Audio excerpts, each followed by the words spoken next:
Bonjour. Bonjour. No. Time for bladder check. Check. So it's a show? It's a lifestyle. It's a religion. My emotions! My emotions! I'm still French. Ouais, c'est pas faux. I'm a woman, Mary. I can be as contrary as I choose. Non, moi je crois qu'il faut que vous arrêtiez d'essayer de dire des trucs. Hello, hi, I'm Laura. I'm gonna watch Battlestar Galactica Season 3, Episode 15. Today I'm gonna watch 2 episodes of the show and you're gonna have these 2 episodes of the show into the same video, because if you don't know it yet, for Battlestar Galactica now I'm posting one video for 2 episodes at a time because it's long seasons, you know, it was seasons of 24 or maybe more sometimes episodes, with short episodes with 40 or sometimes less than 40 minutes episodes. So that's why, you know, I'm putting 2 episodes in one video. And also you have the intro and review part just right there on YouTube, and you have the reaction part on the description because of the owners of the show who are really not accepting that we are making reaction videos about their shows. I'm saying that because one of you, you know, in the comments were like, you're not making reaction videos, you're just analyzing the show, it's not the same. If you are saying that, I responded you know, to that person. If you are saying that, it means that you didn't read, you know, what I put into my review part, you know, the screen informations that I put each time about the fact that the reaction part is on YouTube. It means also that you are not listening to me, because at the end of each intro I'm saying it, I'm repeating it, that the reaction part is on the description, and it means that you didn't read the description. So it's your fault and not mine. Okay, about the show, about Battlestar Galactica, about the 2 last episodes, I edited them yesterday, you know, on Friday, and I really appreciated them. It was 2 different episodes, but again, it was episodes that we are used to have with Battlestar Galactica. I'm gonna explain myself. You know that I love the show because of the fact that sometimes they are taking entire episodes just for the story, to make the story evolve, and that was the case with the episode 13. Sometimes they are taking entire episode for one character, to make a development for one character, to make one character evolve, and, you know, to have things about him or her, to have his or her background and stuff like that. And sometimes they are taking an entire episode to talk about one big subject, and that was the case with the episode 14. And I'm saying that because, again, one of you told me on the comments of the last episode, I'm really reading all of your comments and I'm trying my best to respond to most of you. One of you told me that he was not liking the episode 14, which was a little boring in his opinion. I think that he meant by that what happened during the episode 14 had no impact, in fact, into the story. But again, with the show, if you are really thinking about each episode, not all of the episodes are important for the story, because again, they are choosing with the show, the writers made that choice with the show to take entire episode to talk about one character, the story, or a big subject. I love that, you know how much I love that, because by doing that they are really exploring fully some situations, some subjects, and they are really taking the time to do it, to take an entire episode to do each of those things. It's making so important moments and scenes, and so interesting also moments and scenes. I love that. The episode, you know, which make us evolve into the story was the episode about Gaius, you know, about going in Gaius' mind. That was something. It was to understand if he was a Cylon or not, if he was feeling guilty or not about what he did, you know, with the Cylons. And again, some of you were like, oh, you can't blame Gaius, he didn't have the choice and all of that. Maybe you can consider it that he didn't have the choice on New Caprica because there were, you know, threatening him to kill him, and he didn't have the choice, you know, to obey or not. I can understand your point of view, but I can also say to you, respond to you that, okay, if he really wants to stay alive and all of that, you can think that he had no choice. But you can also think that he had the choice with dying with honor or surviving by accepting all of what was happening. that's a choice, you know. He chose to survive no matter what. That's his choice. And yes, having him dying would have not changed the situation, but we are not talking about that. We are not talking about the fact that what could have happened, you know, if he was dead or not. We are talking about the fact that was he right to decide to survive and to not be killed and to just accept the situation? I'm not so sure, you know. I know what other characters would have decided if he or she would have been into his position. I don't know what I would have decided because I was never, you know, put into these situations, but I know what some of the characters would have decided. They would have preferred to die with honor than to live knowing what was happening. And I'm sorry to say it, but he's not innocent. Okay, he's acting like a child, and it can be the explanation for why he's acting like that, but it can't be an excuse. Do you understand what I mean? It's the difference between being a good explanation and being a good excuse. That's a good explanation, but that's a really wrong and bad excuse. You can't tell me that he decided to not tell about the blonde Cylon, you know, the number 6, the first number 6 that they met on the Galactica. He knows that she was a Cylon and he didn't say anything. He didn't say to Asina that she was a Cylon during that time, and he did so many wrong stuff. He lied so many times, like he gave a nuclear warhead to a Cylon. He helped them so many times, and he knew stuff about what the Cylons were doing because of the woman in red into his head, and he didn't say anything. And again, you can explain that by the fact that he's acting like a child and he's just thinking about himself, but the fact that he's just thinking about himself and that he's acting like a child can't be a good excuse. You understand what I mean? It can be a good explanation, but not a good excuse. I'm not gonna accept that, you understand? I can understand that, but I'm not gonna accept it coming from that character, but also from other character. If it was another character, I would be the same. And also, I want to say it and to repeat it, because I think that I already said it.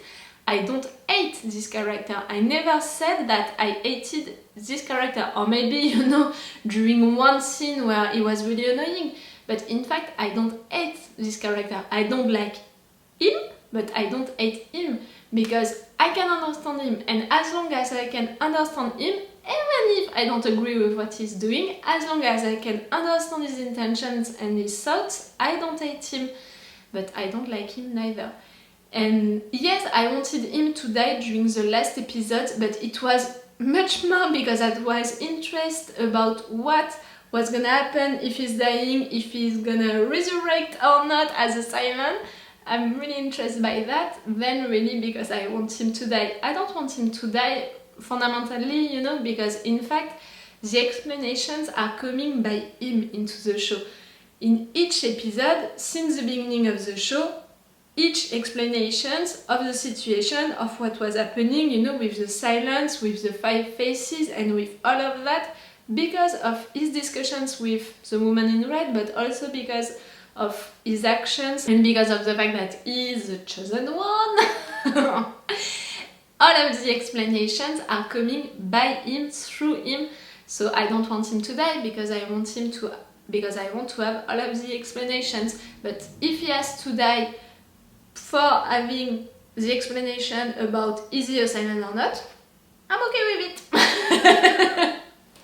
But again, I don't hate the character, I just don't like him, and that's not the same. And I can understand him without agreeing with what he's doing. Again, that's not the same. And also the actor who is playing him is really great. Maybe I never said that, and that was my fault just right there. Maybe I never said it. I can't remember a time when I said it. The actor who is playing Gaius is really great because he's really playing all of the different sides of Gaius, and we have so many different sides of this character, you know.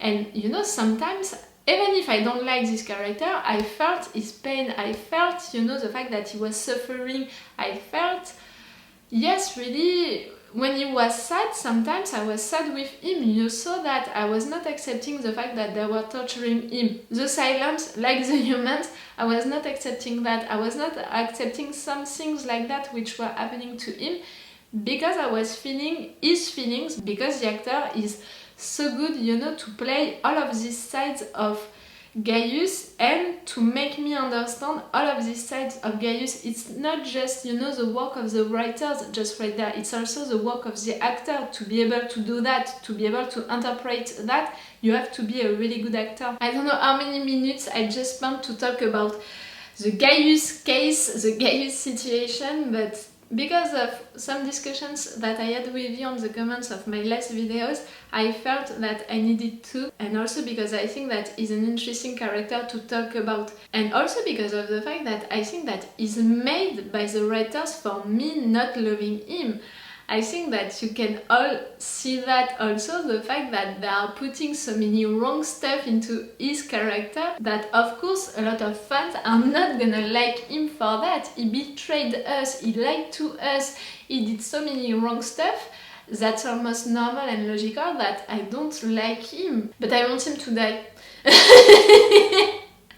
Just to have this answer about is he a silent or not, I want him to die. I think that we're gonna have the answer of this question really at the end of the show, not during this season and not during the first half of the last season. I think that it's really one of the main questions of the show, so they're gonna keep that until the end. Like they're gonna keep, you know, the resolution about the Lee and Starbuck situation for the end. That's a slow burn ship and I'm dying waiting for them to happen, but we had good moments with them during this episode, you know, during the first half of this season, and that was great to see them together, be happy together, sleeping with each other, screaming their feelings for each other, but all of what happened after that was just pain and torture for me also, to see them so sad because they are not together and also because they don't want to hurt their husband and wife respectively. All of them, you know, the four of them are not happy with the situation, and they know also, the four of them know that they are not happy with the situation and that they are not with the persons who love them fully and truly. That's annoying me because it's not feeling right, but again, I said it before, I can't imagine how it can be resolved, how it can end. It's almost like one of them has to die to destroy, you know, the balance that they found with each other. If the situation is continuing like that, Lee and Starbuck are gonna stay with their husband and wife just because of the fact that they are too afraid to divorce, to separate, to hurt them. And yes, I'm afraid and I'm sad to say that I think that as long as the four of them are still alive, it's gonna continue like that. And one of them has to die to destroy the balance and to maybe resolve the situation and make one of them really saying his or her feelings, and also, you know, assuming his or her feelings in front of everyone and be like, no, I'm feeling like that, I have these feelings for you and I'm gonna go for it no matter what. We'll see. Okay, I already talked too much, I'm sorry for that. Okay, so you have the reaction part on the description, then come back for a little review of the first episode, then the reaction of the second episode, and then right here the review of the two episodes together. Let's go! Oh, and also I'm sorry for the lights, but I had to close my blind because that's it, summer is right there, as you can tell, you know, by my outfit. Summer is there and I'm dying because it's too hot, but I'm wearing that plaid because I'm wearing a skirt and I don't want you to be focused on that, but to be focused on that. And also, I'm gonna eat during this episode. I just watched 2 episodes of The Lost Kingdom, so of course I need to eat now. You know me. Let's go.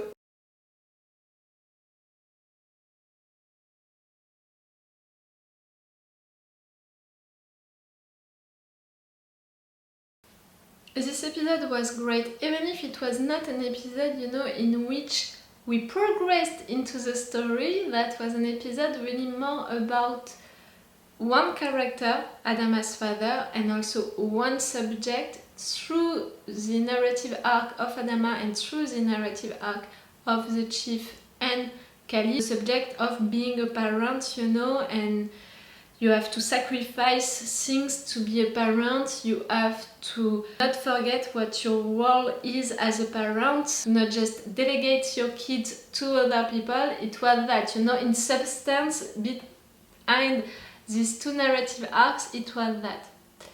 It was a good subject, but it was not a subject that could have, you know, take really one entire episode, so that was great that they also explored Adama's father, you know, his character into this episode also, because just a subject about being a parent and not forgetting that you have kids and that you have to take care of them, it wouldn't have been, you know, enough for one entire episode, and in particular in a sci-fi show. Adama's father, I was really stressed, you know, that all of these, not hallucinations, but moments that he was spending with his wife into his head, I was scared that it would mean he would lose his mind and all of that, or that he was a Cylon. But it was not the case. It was just because of the anniversary of their wedding. I thought at first that it was his birthday, but not. Of course it was the anniversary of his wedding with her, with his wife.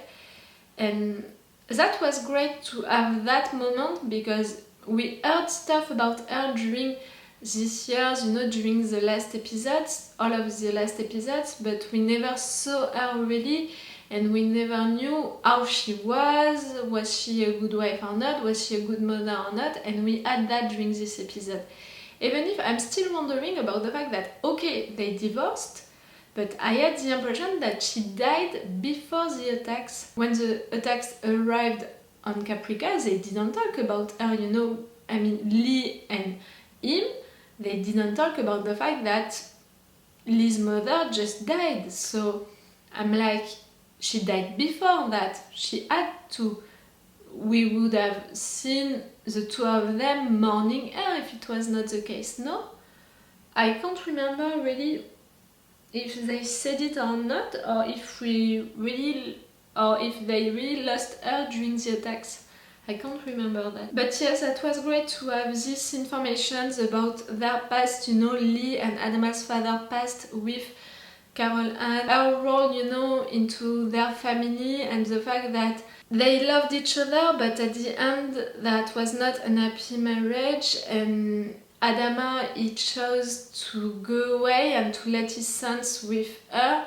And that was not a good call, because even if he thought that she was going to take care of his sons, he was wrong, but he thought that it was a good thing, so we can't really blame him for that, but we can blame him for not being as present as he should have been. And that's it, you know, that's the main subject, you know, in substance behind this episode, because Kali is telling the same to the chief, the fact that they are not as present as they should be with Nick, and the conclusion of it, you know, it's the chief recognizing the fact that they need to be there for Nick, to really raise him, to really be there for him, and that was heartbreaking, you know, that moment with Kali like that, but she's gonna be alright, she's gonna be alright, she's gonna be alright, and they're gonna be alright, and they're gonna be there for Nick, and they're gonna be good parents. The chief disappointed me a little during the beginning of this episode, but at the end I recognized him,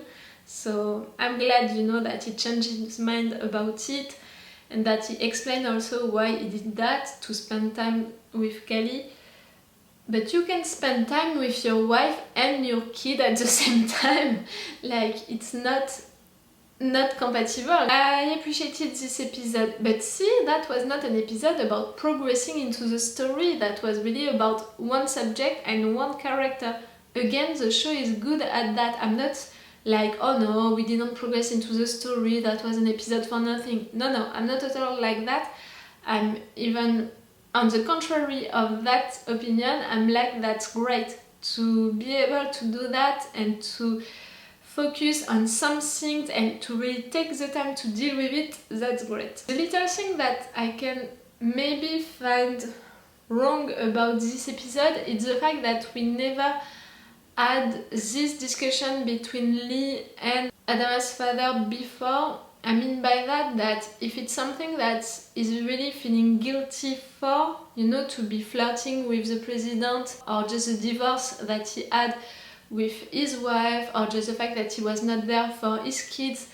I mean, if he was really feeling guilty about that, it would have been better, you know, that we would have seen before, and it was not the case. But it was also not the case with the fact that he was feeling guilty about just declaring the war with the Cylons and being responsible for the attacks on Caprica and the other planets. So maybe he's just good at not showing that he's feeling guilty for so many stuff. Really, guiltness, it's really one of the main feelings that the writers are exploring with this show, with all of the characters. I mean, Starbuck and Lee, they are feeling guilty for so many things, not just because of the fact that they have feelings for each other and they are married with other persons, but also all of them are dealing with guilty things on their own, and all of the rest of the characters, it's the same.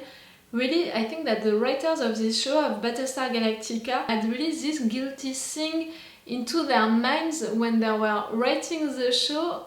Was it conscious or not? Was it influenced also by the context of the show? I already talked to you about that.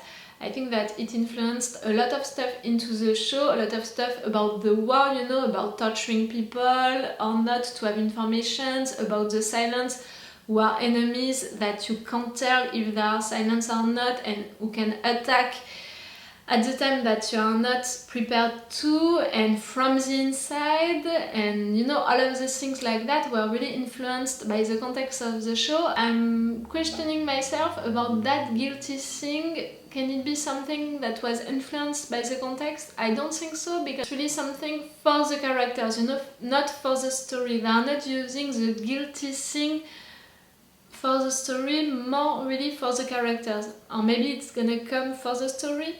I don't know. I'm gonna keep that into my mind for the rest of the show, you know, if it's, you know, going also on the story part, it could be interesting to think about it more. Okay, so now I'm gonna watch the episode 16. Let's go!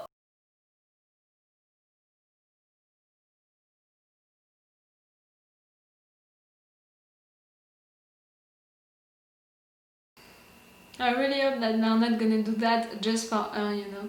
Even if that was great at the end, and that's a great opening scene, you know. It's to show us that that's it, people can evolve and little people can approach, you know, with higher roles, professions, and that's great. I loved this episode. I really loved it. And again, don't comment the comments and don't tell me that it's because of the fact that I'm French, and I know that French people are known, you know, to love strikes, to love manifestations and all of that. Maybe. Maybe it's right, but it's also because of the fact that in France we love to fight for our rights, for what we think is right. So yes, maybe it's because of that that I loved it, but also because of the fact that I never thought about it, you know, about that aspect into the show, into this situation, into the Galactica. The fact that, yes, of course, there are little people working for all of the ship, you know, to work all of... Yes, of course, I didn't think about it before because they never showed us that aspect of the situation.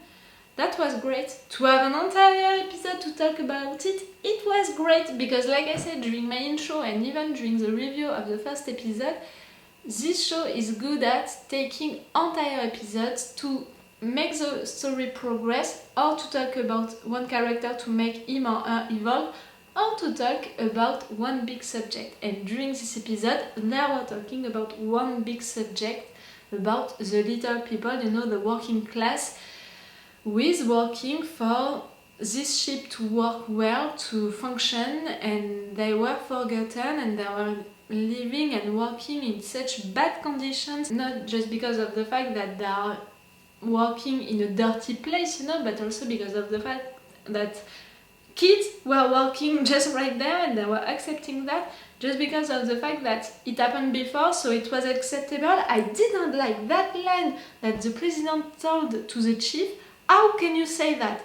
I mean, you are aware of the situation and you are accepting it just because of the fact that it happened before? No. And you know, they were working also with old machines and no one was really worried about that, and they were not letting also people evolving or changing, not just because of the fact that they wanted to, but also because of the fact that they could do it because they had the talent, I don't know how to say it in English, les connaissances, to do it. That was so wrong, and I never thought about it because they never showed us that.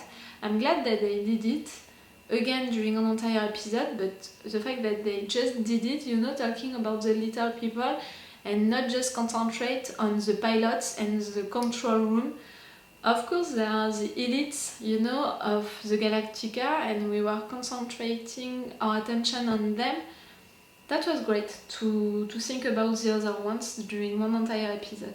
About Gaius, you know, about his book, it's not just because of the fact that it's Gaius who wrote it that I'm like that. What he said into it, you know, what he wrote into this book, if it's about what we saw during this episode, about the fact that the elites were not thinking about the little people and were letting them living in bad conditions and all of that, I'm all for it, and thank you Gaius, you did something right. But I don't think that it was his real ambition with that, his real purpose. I think that it was just to have more people on his side, and I think that it worked. I don't know about his story, you know, his background. I want to believe him. I truly want to believe him, and that moment when he changes voice, that disturbed me a lot. And I really want to believe him, and that would explain also things about his character that would be a good background, you know, for his character. I appreciated it. But, because there is a but, with Gaius, we never know. We never know what is a lie or the truth, and now I'm doubting about everything, you know. Even when they're showing me that he's not a Cylon, I'm like, are you sure? And even when they're telling stuff about he's a Cylon, I'm like, are you sure? So even when he's saying something and it's maybe the truth, I'm like, I'm not gonna believe it. Oh, I was gonna say I'm really tired with his character, but it's not that. I'm not tired of his character, but I'm really lost with his character, with believing him or not when he's saying stuff. For sure, we can't trust him to be on our side, to fight for us. No. Believing into him, he lied so many times. No. I said no. I don't know what to do with this character. And I don't know what to do with this character. I mean, since episodes now we are talking about giving him a trial, and that's not done already. Lee is gonna take, you know, that lead on that committee, on that law committee, but they have to work on it before really having a trial. And during that time, he's writing a book, and more people are gonna believe him and forget what he did on New Caprica or trying to explain it. This episode was about this big subject, the working class and all of that, but it was also about the chief, about one character, the evolution of one character. And I'm glad that it was about the chief, because during the two last episodes, you know, the one with the disease and the one with Kali, you know, with his role as parent, he disappointed me a little, you know, with little things that he said. So I'm glad that he had an entire episode for him, and I'm glad that he finished the episode like that, you know, by being the president of the union again, fight for the little people's rights. I love the idea, and that's a good role, you know, for him. And I hope that it's not just gonna be an image, you know, that he and the government is gonna have, like, see, you have someone working for you, working for your rights, so you can't complain. I hope that he's really gonna do his job, you know. We'll see. I don't know if we are really gonna see it, but I hope that it's gonna be like that. The president, Laura, she said so many wrong stuff during this episode. I mean, even if at the end she's offering, you know, to the chief that role as the president of the union, and she's saying that they need to work together because they need a society like that, like everyone can have his or her place in this society and the chief is right and all of that. I mean, for her character during this episode, she's beginning at one side of the story, she's finishing, you know, really at the contrary of what she was at the beginning, without really an explanation to that, you know, if it's not just the fact that the chief was right once and she saw it. She's really contradicting what she's saying sometimes. I really think that she has good intentions, and I really think that she wants to do what is good, what is right according to her, and she's doing all of this stuff for democracy, take a shot, for liberty, and all of the good, you know, ideas and thoughts, but with the actions, with what she's really doing, sometimes she's so wrong, and it's such the contrary of what she's saying and what she's saying that she's fighting for. You know, the abortion episode was really a switch for me, for her character, for believing into her character.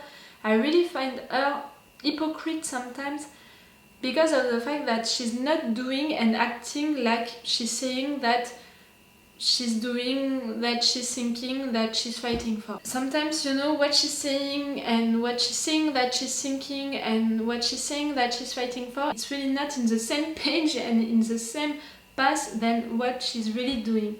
And I really don't like that. She's beginning to annoy me a little. I have to say it, to be honest with it. I hope that it's gonna change and that I'm gonna find her back. You know what I mean? That I'm gonna have trust again on her, because right now I don't trust her a lot, because each time I'm like, okay, you're saying that, but are you really gonna do it? Are you not gonna surprise me, but not in a good way? I trust her, you know, to find hers. I trust her to fight for democracy at the end, but really at the end of the episode, during the episode, she has time, you know, to disappoint me, so we'll see. Okay, so it's all for me for now. I'm gonna watch the 2 last episodes that I'm watching each weekend tomorrow now, because right now it's my sports session. So it's all for Battlestar Galactica for you and for me for today. So it's all for me for now. So bye for now. Bye. Wait a minute, Doc. Are you telling me you built a time machine? Crazy.